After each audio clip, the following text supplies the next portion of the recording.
నమస్తే. ప్రస్తుతం మనతో పాటు ఉన్నారు సోషల్ యాక్టివిస్ట్ కృష్ణకుమారి గారు. మేడం నమస్తే అండి. నమస్తే. ప్రతిరోజు మనం చాలా సంఘటనల గురించి హ్మ్, వివిధ సందర్భాలలో జరిగే ఆ కరెంట్ అఫైర్స్ గురించి మనం మాట్లాడుతూ ఉంటాం. అందులో అన్నీ వస్తాయి. రాజకీయాలొస్తాయి, సినిమాలొస్తాయి. ఆహ్, రకరకాల ఇష్యూస్ గురించి మాట్లాడతాం. బట్ కొన్ని దగ్గర ఎందుకో సభ్య సమాజంలో ఇలా కూడా జరుగుతున్నాయా? ఏదో పేదవాళ్ళకి, లేని వాళ్ళకి కొన్ని కొన్ని అలా జరుగుతా ఉంటాయి. వాళ్ళ ఆ ఇబ్బందికరమైన పరిస్థితులను క్యాష్ చేసుకుంటూ ఉంటారు. కానీ గౌరవప్రదమైన జాబ్స్‌లో ఉండే కొంతమంది గవర్నమెంట్ ఎంప్లాయీస్ కూడా ఇటువంటి వేధింపులకు గురవుతారు.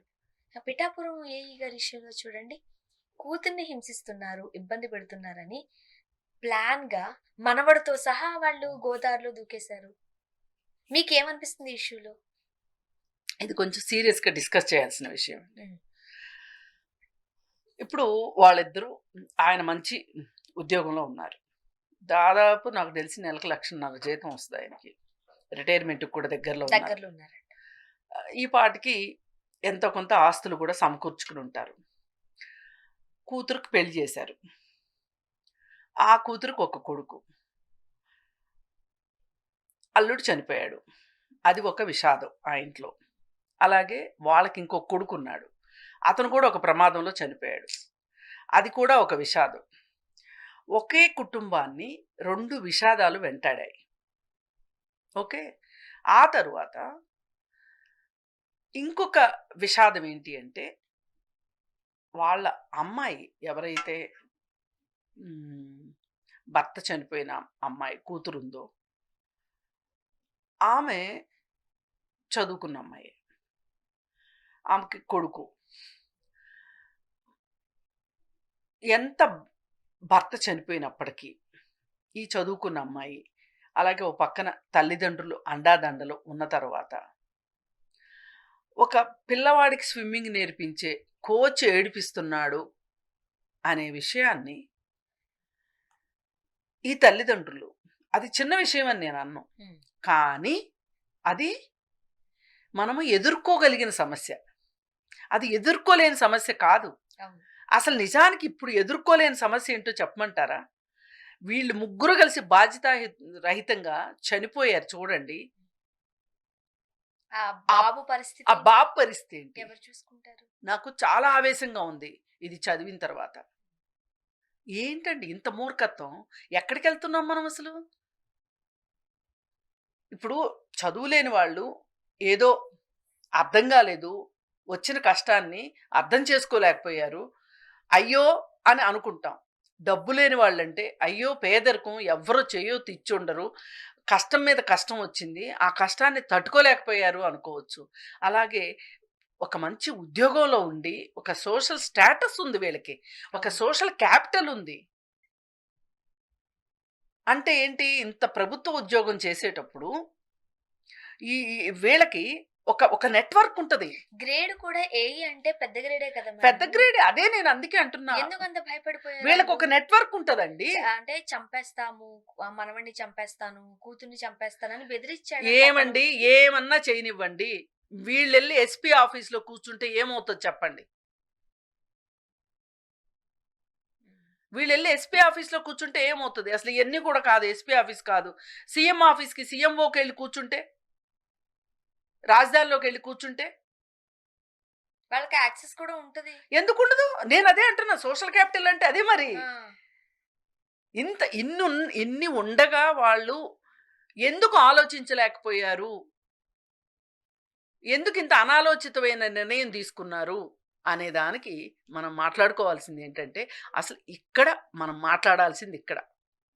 ఇప్పుడు ఆ బ్యాడ్మింటన్ స్విమ్మింగ్ కోచ్ కావచ్చు, సాదిక్ ఖాన్ ఏదో ఉంది, వాడు కావచ్చు, లేకపోతే రేపు ఇంకొకళ్ళు కావచ్చు, ఎల్లుండి ఇంకొకళ్ళు కావచ్చు, మన జోలికి వస్తారు.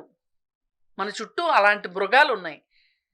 వాటిల్ని మనం చట్టం ద్వారానా, మన వ్యక్తిగతంగాన, ధైర్యంతోనా ఎదుర్కోవాలి.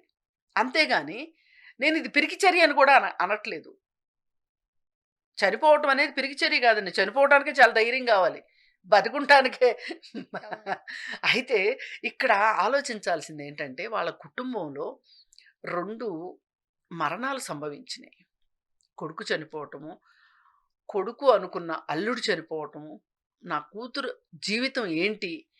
ఆ అమ్మాయికి ఒక కొడుకున్నాడు. ఏంటి అని ఈయన ఆలోచించిన ఆలోచన విధానం చూసారా? ఆ ఆలోచన విధానం కరెక్ట్‌గా లేదు. ఇప్పుడు అతను ఒక ప్రైవేట్ ఎంప్లాయేగా. ఎవరు? ఆ షేక్ అన్న వాడికి అతను. ఒక అకాడమీ ఉంది. అవును. ఇహే ఎంత ఇప్పుడు కాదనుకున్నా ఇతను గవర్నమెంట్ ఎంప్లాయ్. కాదండి. ఇక్కడ గవర్నమెంట్ ఎంప్లాయే, ప్రైవేట్ ఎంప్లాయే కాదు. ఇక్కడ ప్రశ్న ఏంటి అంటే, ఇది ఎవ్వరైనా సరే మనని ఈ విధంగా చేస్తే, మనం దాని గురించి ఎందుకు ఆలోచించలేకపోతున్నాము అంటే, మనం మానసికంగా కొన్ని పరిమితులు పెట్టుకున్నాం. అంటే ఏదన్నా లూప్ హోల్సో లేకపోతే ఇంకోటి ఏదన్నా చూసి బెదిరించాడా? లేపోతే మీరన్నట్టుగా అవి ఒక లైంగిక వేధింపులు అనుకుందాం.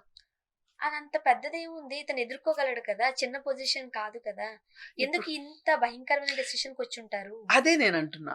ఇప్పుడు నిజమేనండి. ఆ అమ్మాయిని ఇంటికొచ్చి కొట్టేంత, హింసించేంత, ఆ అమ్మాయి దగ్గర నుంచి బంగారం, డబ్బులు లాక్కునేంత పరిస్థితిలో అంత చనువు ఎక్కడి అంత నుంచొచ్చింది? చనువు అంటే కలిసుంటామని అడిగారు. ఆయన చెప్తున్నాడు గదా! మేము వద్దని వారించాము. ఇప్పుడు ఆ అమ్మాయి మీద కోపం, కూతురు మీద కోపాన్ని ఆయన ఆ అమ్మాయికి సర్ది చెప్పలేక, ఓ పక్క ఒక రకమైన ఆహ్, దిగులు. ఏది? కొడుకు చనిపోవటం, అల్లుడు చనిపోవటం. వాళ్ళు ఒక రకమైన డిప్రెషన్‌లో ఉన్నారు. ఒక మెంటల్ షాక్‌లోనే ఉన్నారు వాళ్ళు. దానిలో నుంచి బయట పడట్ల. చాలామందికి అల్లుడు చనిపోయిన దానికంటే కూడా, అంటే అల్లుడు చనిపోతే బాధ ఉండదని నేను అనట్లేదు. కొడుకు చనిపోయినప్పుడు వాళ్ళకి కొడుకుని ఎలా అనుకుంటారు తల్లిదండ్రులు? ఒక మిడిల్ క్లాసు హ్మ్, వాళ్ళేమని ఆలోచిస్తారంటే, కొడుకు పుట్టటం అనేది చాలా అదృష్టమైన విషయం. కొడుకు పున్నామ నరకాన్ని నుంచి తప్పిస్తాడు. మగ ఒక కొడుకు లేని బతుకు గూడా ఒక బతికేనా? ఇలా రకరకాలుగా మాట్లాడతారు. ఒక మగ పిల్లవాడి చుట్టూ చాలా భావజాలం ఉంటది. వేటిని బ్రేక్ చేసుకోలేని వాళ్ళు ఎవరైతే ఉంటారో, వాళ్ళు పుట్టక పుట్టక పిల్లాడు పుట్టాడు. ఆహ్, ఆ పిల్లోడు చనిపోయాడు. పుట్టక పుట్టక పుట్టినా, అను మామూలుగా పుట్టినా, ఒక మగ పిల్లాడు చచ్చిపోవటాన్ని తట్టుకోలేరు చాలామంది. దీనికి ఇంకొక ఎగ్జాంపుల్ చెప్తా మీకు. మొన్న నల్గొండలోనో ఎక్కడో ఒక గవర్నమెంట్ హాస్పిటల్‌లో ముగ్గురు ఆడపిల్లలు పుట్టిన తర్వాత, లేతే ఇద్దరు ఆడపిల్లలు పుట్టిన తర్వాత కొడుకు పుట్టాడు ఆ అమ్మాయికి. హాస్పిటల్‌లో అడ్మిట్ అయ్యి ఉంది ఆ అమ్మాయి. ఆ అబ్బాయికి ఏదో కొంచెం లంగ్స్ ఇష్యూనో, ఆ అబ్బాయికో, తల్లికో ఏదో ఇష్యూ ఉంది. అయితే స్పెషల్‌గా పెట్టారు.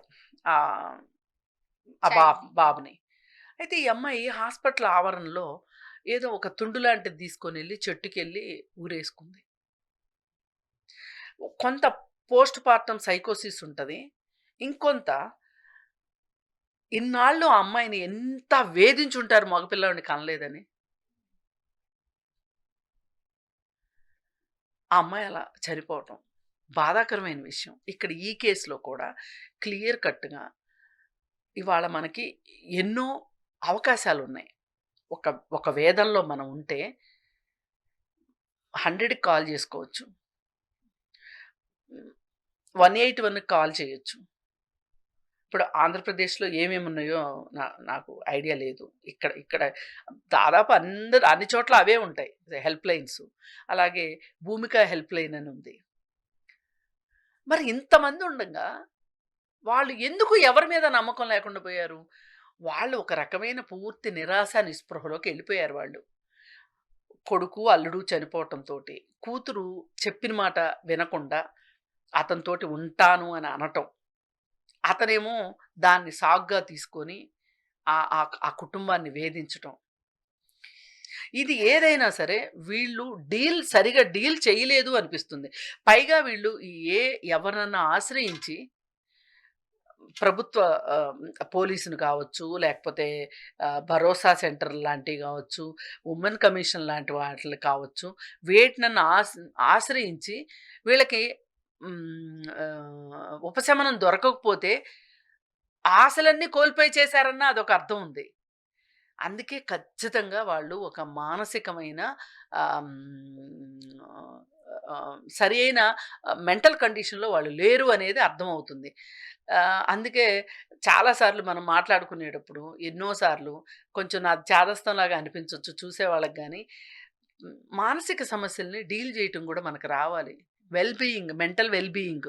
ఫిజికల్‌గా బావుంటం గాదు. 2 అవును. కాళ్ళు, 2 చేతులు, బీపీలు, షుగర్‌లు ఇవేమీ లేకుండా ఉండటం గాదు. ఇప్పుడు ఒక సమస్యొచ్చింది. ఎట్లా హ్యాండిల్ ఎట్లా చేయాలి? హ్యాండిల్ జేయాలి? పైగా ఇంట్లో ఇంతమందున్నారు. నాకు ఇప్పటికి నా బాధ ఏంటి అంటే, చనిపోయిన వాళ్ళని మనం తీసుకురాలేము. ఆ బుడ్డోడి పరిస్థితి ఆ ఏంటి? బుడ్డోడి పరిస్థితి ఏంటి? ఇప్పుడు కొడుకెందుకు చనిపోయాడు? ఏ రోడ్ యాక్సిడెంట్‌లోనో చనిపోయి ఉంటాడు. ఈ అల్లుడు ఏ అనారోగ్యంతోనో చనిపోయి ఉంటాడు. వాటిని మనం నివారించలేము. కానీ మన మన చేతుల్లో ఉన్నదేంటి ఇక్కడ? మనం నివారించగలిగిందేంటి? ఇది బాధాకరం. అందుకని మనం సమస్యని పోనీ ఇంకెవరితోన్నా బాగా స్నేహితులుంటారు గదా! ఎవరో ఒకళ్ళు కొలీగ్సో ఎవరో ఒకళ్ళు ఉంటారు గదా! చుట్టాలుంటారు గదా! ఎవరినో ఒక్క నమ్మకమైనోళ్ళు ఉండరండి వీళ్ళకి? ఆ వైపు ప్రయత్నించి ఉండకపోవచ్చు. ప్రయత్నించితే ఇలా జరగదసలు. ఏదైనా బాధాకరం. ఏదైనా బాధాకరం. ఆ పిల్లవాడి గురించి మట్టుకు పైగా వాడు స్విమ్మింగ్ నేర్చుకునున్నాడు గాబట్టి, వాడు నదిలోంచి ఈదుకొనొచ్చాడు. వాడు నిజమైన మృత్యుంజయుడు వాడసల నిజానికి. ఆ రైలింగ్ ఏదో వాడికి తగిలి వాడికి మట్టుకు ఏది ఏమైనా సరే మంచి భవిష్యత్తు ఉండాలని కోరుకుంటా. Thank you. థాంక్